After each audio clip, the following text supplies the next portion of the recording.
Tenemos a nuestro entrevistado Jorge Luis Ubertalli. Muchas gracias por venir y por participar de nuestro programa. No, gracias a ustedes y saludos a todos los chicos y las chicas que están escuchando y los viejos también, como yo, ¿no?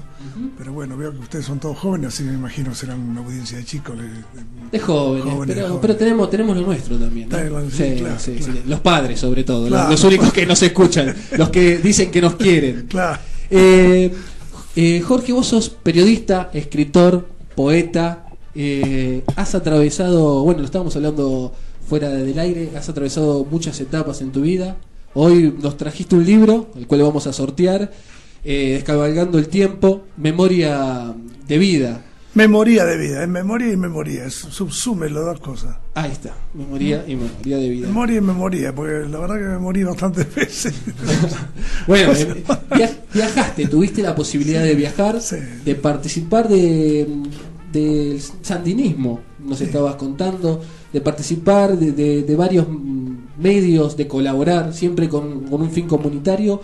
Pero contanos un poco, me imagino que a través de este libro vos contás muchas anécdotas que te has topado en el camino, que te ha tocado vivir, tanto buenas como malas. ¿Qué nos podés contar de esta experiencia? Bueno, mira, el libro empieza con lo que fue mi infancia. Fue una infancia muy feliz, de Valentín Alsina, mi adolescencia, mi juventud, cómo llego yo a entender el movimiento social, digamos, las cuestiones sociales. Cuando entro a trabajar en una librería, bueno, yo vengo de una familia muy católica, bastante conservadora por parte de mi papá. Pero bueno, ahí me vinculé primero al anarquismo, cuando tenía 16 años. Así, trabajé en esa librería, después me dejaron cesante, bueno, después empecé a escuchar música barroca. Bueno, me hice prácticamente solo. Y después empecé a militar acá en la Argentina, en grupos de izquierda, y después en el peronismo revolucionario. Fundamentalmente la juventud peronista y el peronismo de base FAP, digamos, ¿no? Bueno, en algún momento yo trabajaba en la aduana y en el año 71 era muy joven, era delegado, me rajaron, me echaron, digamos, y bueno, a pesar de ser delegado, como estaba la Marina manejando la aduana, me rajaron igual. Me reincorporaron recién en el año 73, cuando asumió el doctor Cámpora, el compañero del tío, digamos, por la ley de amnistía, y me volvieron a rajar en el año 76 los milicos, que otra vez estaba en la aduana, fue siempre un coto cerrado de la Marina, ¿no? Bueno, a partir de ahí me tuve que mudar de la capital a la provincia porque cayó presa una compañera que era la responsable de mi ex esposa, y nos mudamos a provincia, estuvimos guardando un par de compañeros, estábamos todos, ellos estaban clandestinos, nosotros semiclandestinos, digamos, y después nos fuimos al sur y salimos afuera del país. Llegamos a Costa Rica. Te pregunto, sí, porque lo estás contando, digamos, desde tu vivencia personal, naturalidad, sí, ¿no? Claro, con tanta naturalidad. Sí. Te pregunto, ¿cómo fue vivir esa persecución? Porque vos en un momento hablaste de semiclandestinidad, algunos clandestinos, ¿cómo era vivir? Mira, el tema es que nosotros no esperábamos, por lo menos yo y otros más, no esperábamos que la dictadura de Videla fuera tan sanguinaria como lo fue, porque habíamos pasado la dictadura de Onganía, que bueno, había impuesto la ley anticomunista en 1967, había hecho la noche de los lápices, no, la noche de los lápices, la noche de los bastones largos, cuando intervino la universidad, y bueno, y a mí me echaron del laburo siendo delegado, bueno, me perseguían, yo me había incorporado, cuando salí de la Colima me incorporé a una célula guevarista, bueno, y entonces teníamos que tener, obviamente, para estar vinculados a las masas, teníamos que tener alguna relación con las masas, y yo me eligieron delegado a los 21 años en el trabajo donde yo estaba. Bueno, ¿Tu mujer formaba también parte? Mi mujer en ese momento más o menos, después entró a la Juventud Peronista, ella siempre fue de la Juventud Peronista, militó en Villa, porque ella trabajaba en una villa de emergencia, yo también milité en Villa, acá estuve primero en una villa cuando todavía no estaba en el peronismo, milité en una villa de Loma de Zamora, que era Villa Amelia, ahí, bueno, haciendo tareas de organización barrial, digamos, no villera. Era el momento de la erradicación de Villa. Estoy hablando cuando yo tenía 21, 22 años, ¿no? Ahora tengo 65, así que pueden sacar la cuenta de cuánto hace. Después, más tarde, milité también en la Villa de Bajo Flores, ya como Fuerza Armada Peronista, 17 de octubre, o Fuerza Armada Peronista Regional Buenos Aires. Ahí estuvimos en Bajo Flores militando. Y después estuve como también responsable del peronismo de base universitario. En algún momento yo estudiaba sociología en filosofía y letras, Y bueno, tuve toda esta militancia, a pesar de que yo tenía bajo perfil, porque no era una persona pública. En aquel momento ser público significaba que podías caer en cualquier momento. O sea, cuando empezó a funcionar la AAA, ustedes saben, mataron más de 2000 y pico de personas. A pesar de que no era público, cuando me rajaron de la aduana, quedé fichado ahí por los servicios, obviamente, de las informaciones del Estado y de la Marina, porque la Marina tenía... Y el capitán que estaba ahí, Durrie, que era el titular de la aduana, mandó un informe secreto y confidencial sobre mí al Servicio de Inteligencia Naval, que me lo mostró a mí, que era el jefe de entrada y salida de archivo de la aduana, porque nosotros estábamos en pugna con la dirección del sindicato, pero como yo era muy joven, tenía 22, 23 años, y era el que dirigía esta agrupación que se llama 1 de Junio, y el secretario general del sindicato, una persona ya de edad, y era el mejor de todo, porque había muchos pillos ahí, me llamó un día y me dijo, mira, ahorita te quiero contar algo. ¿Qué crees? ¿Me vas a fajar? Pues nosotros habíamos tenido problemas en una asamblea con la burocracia, nos habían querido cagar a palo, perdón las palabras. No, por favor, aquí es entonces habíamos tenido un problema ahí en una asamblea que habíamos armado, bueno. Y pensé que este hombre me iba a increpar. No, y me dice, mira, te voy a decir la verdad, te van a rajar. Te van a rajar si soy delegado. No, te van a rajar. Mira, acá tenés. Me mostró un informe secreto y confidencial donde decía, me leyó una parte que decía elemento peligroso con tendencia a extrema izquierda. Wow. Entonces, parece fuerte, ¿no? Claro, pero en aquella época uno, ahora es distinto, pero en aquella época uno no le daba pelota a esas cosas. Si ya me había llamado antes otro milico de ahí me había llamado antes, porque la Marina me había dicho, mirá, Hubertali, vos sabés que yo estuve segundo jefe de coordinación federal, fui agregado militar en Santo Domingo, ¿sí? ¿En qué andás vos? Yo estaba en una célula guevarista, era responsable militar de esa célula. Entonces, ¿cómo en qué andás? Yo soy delegado de acá. Ah, mirá, ¿en qué andás? Si usted estuvo en tantas cosas, ¿por qué no me...? Ya saben que yo no ando en nada. Digo, mirá, te van a rajar, Durrie te va a rajar. Porque él tenía un hijo joven. Pero en el 60 y pico las cosas fueron bastante raras para toda esta gente, porque en todos lados entraron parientos, amigos de los militares, pero resulta que después terminaron muchos siendo de izquierda y siendo inclusive combatientes. Ahí había 2 o 3 hijos de milico que después terminó siendo una compañera, no voy a decir el nombre, después tuvo el ER 22, bueno, una cosa muy particular. Y además, digamos, lógicamente no decir los nombres, pero digo, es muy fuerte, a lo mejor enterarse, digo, hasta quién nosotros no éramos fuertes, no, porque, o sea, una cosa son los padres, otra cosa son los hijos. Por eso, acá inclusive muchos milicos de la dictadura han tenido hijos y nosotros no tenemos por qué hablar de los hijos. Los padres fueron unos... Claro. De hecho, en Nicaragua mismo la consigna era... generosos en la victoria, implacables en el combate. Si los hijos de los guardias somocistas se los educó para que vivieran dentro de la revolución, no se los reprimió porque no tenía nada que ver. O sea, que vos sos hijo de alguien. Bueno, acá pasó eso, pero al revés, digamos, muchos compañeros que entraron a trabajar ahí por recomendación de los militares que habían entrado en Onganía, después se dieron vueltas, se incorporaron algunos a la agrupación donde estábamos nosotros.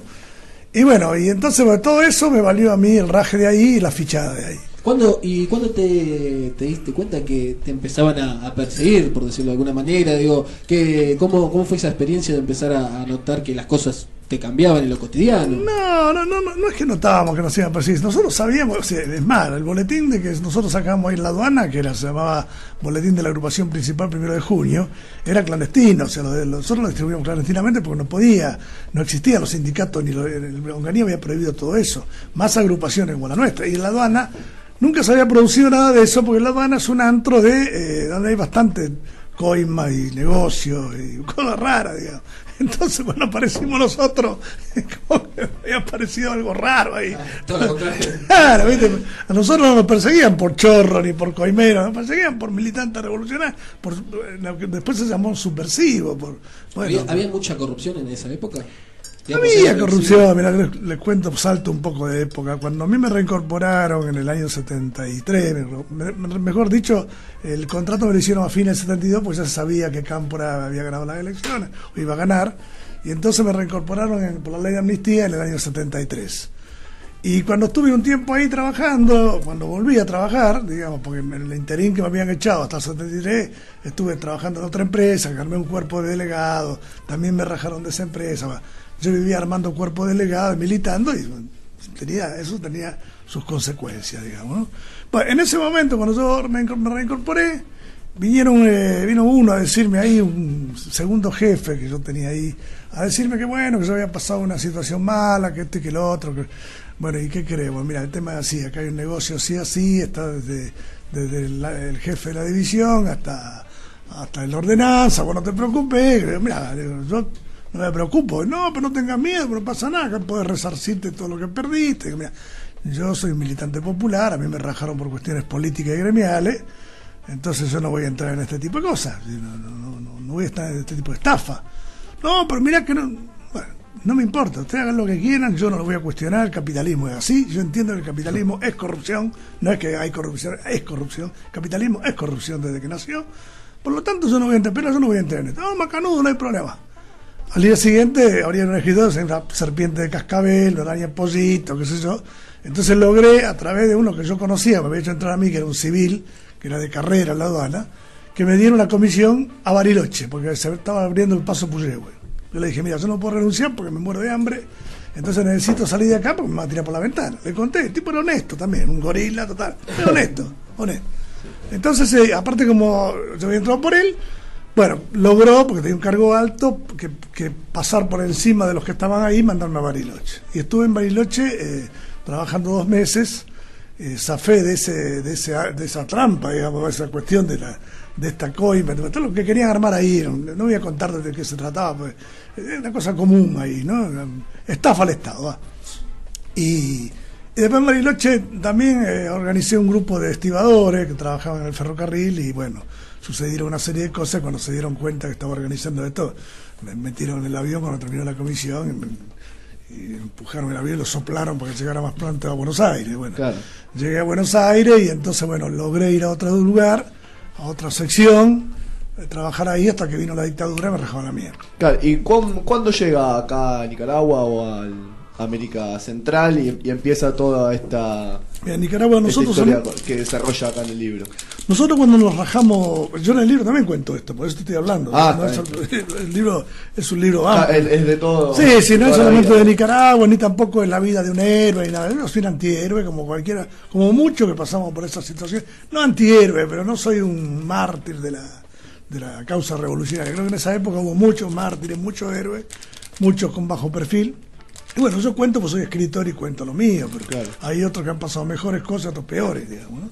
Entonces, bueno, el tema es que cuando me rajaron por segunda vez de la aduana, yo fui a buscar laburo, le encontré laburo con un despachante de aduana, con una despachante, bueno, hice entrar 2 o 3 compañeros más que lo habían echado conmigo, hasta que pude trabajar de visitador médico, conseguí un aviso por el diario, para trabajar en Capital.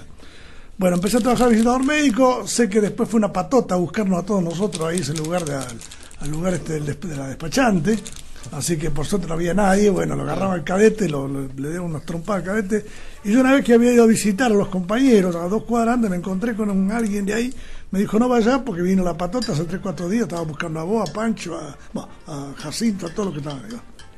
La cosa que ahí ya, y para colmo en ese momento, cae la responsable de mi esposa en aquel momento, ¿no? Cae en cana. Entonces, bueno, levantamos una casa en Capital y nos fuimos a La Matanza. Y ahí vivimos La Matanza con estos 2 compañeros, estaban también clandestinos, nosotros medio semiclandestinos. Y de ahí ellos se fueron para afuera, nosotros nos fuimos para el sur, para Bariloche. Era una casa rodante con un tío de mi señora. Nos fuimos con una casa rodante para irnos al sur, pero despistar, que no lo más. Estuvimos en el sur. Tuvimos un tiempo en el sur, yo estuve cantando en un café concert, laburando de portero en un hotel, pintando el correo de Esquel, haciendo de todo. Las experiencias, digamos, en los distintos trabajos que uno va adquiriendo es muy importante, ¿no? Porque también figuran a la persona, digo, trabajaste de todo, y sí, digo, si no tenés guita, te hace conocer un montón de cosas, ¿no? Y estar en un montón cargábamos leña en un camión, cuando caía el camión, me acuerdo que íbamos 40 kilómetros de Esquel en plena nieve, porque empezaba la nevisca ahí, esto fue en el 78, y el camión hacía así, y nosotros arriba del camión cargado de leña. En algún momento nos quedamos en bola en Esquel, hablando en criollo, nos fuimos a Bariloche y ahí nos guardó un compañero que todavía vive, ahí un amigo que yo había conocido cuando había ido por primera vez en el 74, cuando me voy en el avión, y nos quedamos en la casa de él hasta que conseguimos trabajo. Y yo cantaba en un café concert, el dueño era del Partido Comunista, después trabajaba de portero en un hotel. Después trabajaba de periodista en un diario. Y cuando trabajé de periodista en este diario, que era recién se iniciaba ahí, con otro nombre, con un nombre cambiado, obviamente no firmaba las cosas como yo, como Jorge Hubertali. ¿Tenías un seudónimo? Sí, no me acuerdo, qué sé yo, Juan Pelota, no sé, yo me acuerdo que hice una nota sobre el dólar, que le podaron una gran parte de la nota, pues yo decía que el dólar era una moneda inflada ya en aquel momento, yo era mucho más joven que ahora. Y después escribí un par de notas más hasta que se armó despelote cuando mataron a unos paisanos, un cacique mapuche, mató a toda la familia en Loncoluán, con un hacha. ¿Qué pasó? Había un grupo que se llamaba Unión Pentecostal Argentina, que era un desprendimiento de la Unión Pentecostal Evangélica, que tenía la sede en Topeka, en Arkansas. Sí, entonces, me imagino. Claro. Wow. Entonces, el pastor de este grupo pentecostal era también mercachifle. O sea, mercachifle es el que va a los paisanos y le vende vicios. Ustedes no sé si conocen, los paisanos viven en el campo, según la comunidad. Esta comunidad era la comunidad de Loncoluán, quiere decir cabeza de guanaco en mapuche. Le vendía vicios, o sea, vicios son azúcar, yerba, fideo, todas esas cosas. Y predicaba ahí. Entonces predicó ahí y decía que había que debilitar el espíritu, que había que debilitar la carne para enriquecer el espíritu. Un disparate total. Claro, entonces la gente... Cosas cuestionables todavía que tiene. No había. Entonces la gente que no tenía que comer, para colmo, hacía ayuno voluntario, el tipo se enloqueció y mató a la familia. Entonces todos los diarios de la época empezaron a sacar que son ritos mapuche. Entonces yo en el diario que estaba hice toda una investigación sobre la Unión Pentecostal Evangélica, Arkansas, qué sé yo qué, y escribí una nota. Bueno, escribí una nota, el secretario de redacción me dijo, estás loco, esto no lo podemos publicar. Y publicó nada más que un pequeño coso, y también yo entrevisté a un cura que estaba ahí, que era el cura de Bariloche, que obviamente habló mal en contra de los pentecostales y de la campaña del desierto, porque obviamente la iglesia se enfrentaba con estos pentecostales, porque de alguna forma los pentecostales los habían puesto ahí en el sur para quitarle feligresía a Jaime de Bari y a Esaine, que eran dos obispos progresistas. Entonces, como este era capellán del ejército, para colmo, y después me enteré, entonces no le cortaron nada lo que él dijo. Pero a mí me cortaron todo. Entonces, cuando se inauguró el diario, lo hicimos me acuerdo, en un restaurante de lujo que se llama El Jabalí, que no está más. Entonces, cuando se inauguró esto, vino estaba el dueño del diario, un tal Fontana Rosa, y entonces le dije, ¿por qué cortaron la nota? Bueno, el mundo está hiperinformado, qué sé yo. Dice, pero mirá, el tema es así. Le digo, mire, acá mataron gente, le están diciendo que la culpa de los mapuches, no, pero el mundo está hiperinformado. Entonces lo mandé a la puta que lo parió y me fui. Entonces al día siguiente me fui de Bariloche para Buenos Aires porque me iban a mandar los perros, seguro. Claro. Entonces llegué a Buenos Aires, estuvimos un mes guardado y nos fuimos para Bolivia, y salimos para Bolivia en tren. Y de ahí llegamos hasta Costa Rica. Yo tocaba la guitarra, pasábamos la canasta, bueno, mi mujer pasaba, hicimos una vida para poder viajar hasta el norte, queríamos llegar, primero contactarnos con algunos compañeros afuera, estábamos descolgados, y después tratar de llegar a Canadá y laburar en un lumber, ahí donde cortan leña para juntar unos mangos y volvernos para Argentina, pero ya organizado. Ya ahí en esa época vos ya te habías involucrado intelectualmente con los sandinistas, ya conocías, ibas con ese objetivo. No, los sandinistas yo los conocí en Costa Rica. Cuando llegué a Costa Rica ahí me encontré con compañeros del MIR chileno, del PRT y de Montoneros, y ahí conocí a los sandinistas, porque los sandinistas tenían retaguardia en Costa Rica, por lo menos el grupo, todos, pero el grupo de los terceristas, los que les llamaban los terceristas, los insurreccionalistas, tenían toda la retaguardia ahí. Por eso después de cuando se entró a Nicaragua, o sea, el tema fue así. Los proletarios trabajaban con la clase obrera. En la GPP, la Guerra Popular Prolongada, que era otra tendencia, el proletario era una tendencia del frente. La otra era la Guerra Popular Prolongada, trabajaban en la montaña. Entonces, lo que hacían dentro del país en Guerra Popular Prolongada, fundamentalmente, era distraer la guardia para que pusiera todas las papas ahí. Cuando la guardia se desconcentró y puso las papas ahí, se entró desde la frontera de Costa Rica para adentro, ya en una guerra de posición. Bueno. Pero a nosotros en ese momento nos propusieron hacer una cosa medio descabellada. Una compañera argentina que, según dijo, era pariente de un argentino que estuvo preso acá, que inclusive fue colaborador del Che en algún momento, quería que fuéramos a Nicaragua en aquel momento con mi mujer, coberturizado, para traer información para los terceristas, para el Frente Sandinista. Nosotros, como vimos la situación, no entramos porque se iban a matar como a perros. Cosa que le ocurrió también a un compañero argentino que estuvo en Honduras trabajando para la Fuerza Armada de Resistencia Nacional, en la organización del FMLN salvadoreño. Bueno, entonces nos fuimos a Canadá, y después de Canadá volvimos a Nicaragua, ya entramos a Nicaragua y nos quedamos en Nicaragua. Cuando yo entré a Nicaragua, entramos con mi señora, porque conocimos a un compañero allá en Canadá. Nosotros hicimos un comité de solidaridad en Canadá del Frente Sandinista, y ahí vino un compañero, se llama Zúñiga, que era un campesino, y ahí le planteamos que queríamos volver a Nicaragua, y dijo, bueno, vengan para acá. Llegamos ahí, bueno, yo me separé de mi esposa en Seattle, porque habíamos pasado por Estados Unidos también, y en Seattle me separé de mi mujer, qué sé yo, después nos juntamos en Oaxaca, qué sé yo, qué sé cuánto. A la cosa que llegué a Nicaragua medio loquito, digamos. Entonces fuimos a vivir una casa donde vivían dos compañeros que estaban en la seguridad del Estado nicaragüense, un chileno y un nica. Y yo me rayé ahí, qué sé yo, si estábamos armados, y entonces me internaron en manicomio. Tuve un mes en un manicomio. Entonces en el manicomio me dieron máquinas, o sea, con electroshock, me dieron manguerazos. Todo esto está en el libro. Todo esto está ahí. Sí, está todo ahí. Está todo ahí. Por eso te digo, cabalgando el tiempo me moría de vida. Acá no. Increíble. Por eso te digo, soy un antihéroe, claro. No era el gran. Y viendo la capacidad, ¿no?, de adaptación que tienen todos los lugares, porque como nos decías, trabajé, acá me echaron de esto, me puse a trabajar juntando leña, me fui tocando la guitarra. ¿Vos te diste cuenta también de en todos los países estos que, bueno, como dijiste, ¿no?, que el capitalismo siempre tiene es corrupto en todos lados? ¿Crees que en todos los países donde está siempre pasa lo mismo, digamos? Oprimidos, opresores. O sea, el capitalismo es corrupción desde un principio. Cuando vos sabés cómo aparece el capitalismo, aparece cuando alguien se apropia de la producción social, se la apropia privadamente. Aparece ahí cuando justamente aparece la propiedad privada, la apropiación privada de la riqueza social, aparece el Estado, que es el instrumento de dominación de la clase dominante. Bueno, aparece el capitalismo. Y es corrupción, porque aparte no solamente es corrupción, porque le están afanando al que labura, parte de lo que labura, a través de lo que se llama el plusvalor.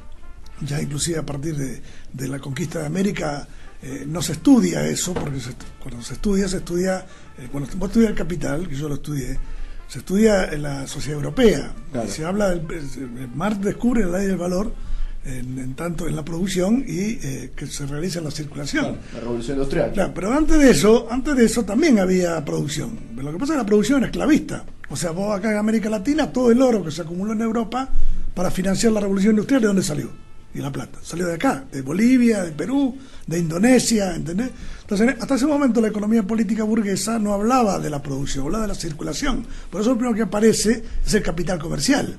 Claro. Es dinero, mercancía, dinero prima. Es decir, vos comprás una cosa y la vendés más cara. Pero ahí no aparece el capitalismo real. El capitalismo real aparece con el plusvalor que se da en la producción de mercancía. Entonces, el capitalismo siempre fue corrupto. Y aparte porque hay competencia intercapitalista. Por lo tanto se cagan unos a otros. O sea, eso se ve ahora claramente cómo se está dando, digamos. Europa es una colonia de Estados Unidos, le está cediendo a Estados Unidos parte del dinero que tenía. Es decir, invadieron Libia, el dinero de Libia estaba depositado en los bancos europeos lo mandaron a los gringos. O sea, una cosa. Claro, y en todos los países de América por los que viajaste, ¿notás que hay más o menos los mismos problemas en cuanto al sistema? Te vuelvo a insistir, el capitalismo es corrupto en un lado o en otro. En Nicaragua se dio un proceso revolucionario por varias razones. Primero porque obviamente el régimen de Somoza era un régimen muy odiado, entonces se logró aglutinar toda la población contra el régimen de Somoza. Segundo porque el sandinismo tenía una historia que viene con Sandino.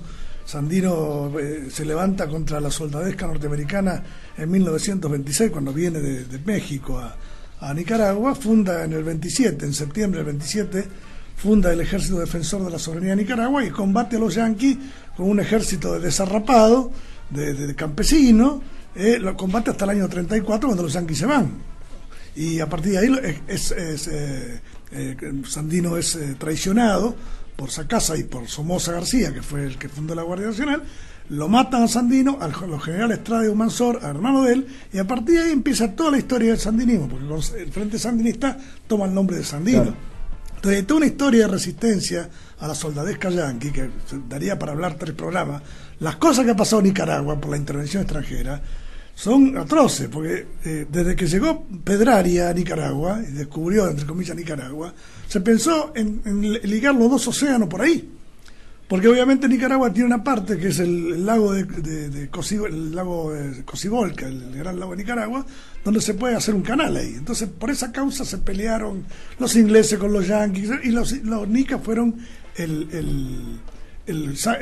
¿cómo se llama? El jamón del sándwich de todo esto. Claro. Entonces hubo intervenciones de la soldadesca norteamericana, tuvo William Walker. No sé si ustedes querían preguntar algo más, porque no sé si se va a terminar. No, claro, te iba a decir, yo Jorge, puedo hablar todo el día. no, que es muy interesante y lamentablemente nos quedan 2 minutos de programa. Claro. Por eso te quería preguntar, básicamente, qué más podemos encontrar en el libro y dónde lo podemos conseguir. Bueno, el libro habla de mi experiencia en Argentina, y después en Nicaragua y El Salvador, porque también yo estuve en El Salvador en la ofensiva general de enero del 81. Es una historia que da para hablar 3-4 programas. Sí, está para O sea, hablar de una historia que ya te podemos- parecía a la de muchos. te podemos llamar por teléfono un día. Sí, pero esa historia es la historia de muchos, algunos más, otros menos, pero la historia de muchos de mi generación. El libro habla fundamentalmente de eso, de mi experiencia en todo esto que yo les conté antes, en Nicaragua y El Salvador, hasta que yo volví de Nicaragua acá. Yo estuve 1 mes y pico en El Salvador organizando en el Frente para Central Anastasio Aquino, y bueno, después estuve en Nicaragua como responsable de la organización que yo militaba, que era del FMLN, y después seguí en Nicaragua, trabajé en La Voz de Nicaragua como periodista, estuve en el batallón 5010, que era un batallón de infantería de reserva, fui instructor político militar de las milicias. O sea, no hay ninguna, acá no hay que andar ocultando nada, porque ya se hicieron una película el año pasado que se llama Nicaragua, el sueño de una generación, donde a mí me entrevistaron y se hablan todas estas cosas. Así que ya la tengo en edad como para andar contando ciertas cosas. No me arrepiento de ninguna, al contrario, me arrepiento de habernos hecho más cosas, no puedo haber más cosas. Y bueno, y ahora esto en general es para reivindicar no solamente a mi vida, sino a la vida de muchos compañeros que han pasado lo mismo que yo, y no solamente a los compañeros, sino a los familiares, vecinos, ¿Te parece amigos. bien que ahora se cobre una pensión a los presos políticos en la época de la dictadura? A mí me parece... Me parece 6.000 pesos son. No sé, yo sé. Yo cobré una pensión, yo cobré una indemnización por daño a la vida. Me fue a buscar el ejército acá en el año 79. Así que es como si hubiera estado secuestrado. Sí. Y todo esto que yo les cuento, de todo esto que yo les digo de la época de la Argentina, apareció en el Archivo Provincial por la Memoria. Pues cuando fui a pedir mi legajo ahí, tenía 5 legajos como delincuente subversivo y aparecen todas estas cosas que les conté. Pero el tema es que me parece bien, y me parece no solamente que me parece bien, es decir, si uno no está quebrado, digamos, ideológicamente y políticamente, puede utilizar el dinero para poder dedicarse más a la militancia y menos a tener que apechugarla. Si vos tenés que laburar 12 horas por día o 20, claro, que tirando un más complicado. Es muy difícil militar, ¿viste? Sí.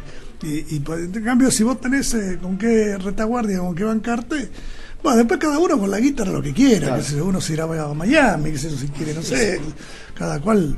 Jorge Ubertalli pasó por Mate con Vodka, muchas gracias, ha sido un placer tu historia. Quería decir, el libro se presenta el 20 de noviembre, el miércoles 20 de noviembre a las 18:45 en la Biblioteca Nacional, que es Agüero 2503. Se presenta ahí, va a estar la embajadora de Nicaragua, que lo hizo el prólogo del libro, va a presentarlo. Presenta a Itaí Hackman, que es un pibe que yo conozco, muy buen pibe, Camino Popular. Independientemente de dónde está, no, no es el libro no tiene nada que ver con Marea Popular ni nada, pero yo lo conozco a Itaí, es muy buen compañero. Y los 2 pibes que hicieron la película, Roberto Persano y Santiago Nasif, hicieron la película Nicaragua, el sueño de una generación, y va a haber un dúo que va a cantar, que se llama Otro Cantar. Entonces el miércoles 20 de noviembre, el miércoles 20 de noviembre, 18:45, Sala Julio Cortázar, Biblioteca Nacional, Agüero 2503. Jorge, ha sido un placer, se van a quedar con la gente de Bastardo sin Gloria que viene atrás, le robamos unos minutitos, así que bueno, muchas gracias. Ha sido un placer y de verdad muy enriquecedora y es para hablarlo 2 horas de programa. La verdad tenés mucha historia para contar y seguramente nos quedamos recortos. No solamente mía, sino historia de América Latina, que es necesario que se conozca, digamos, y de la revolución en América Latina. Ha sido un placer.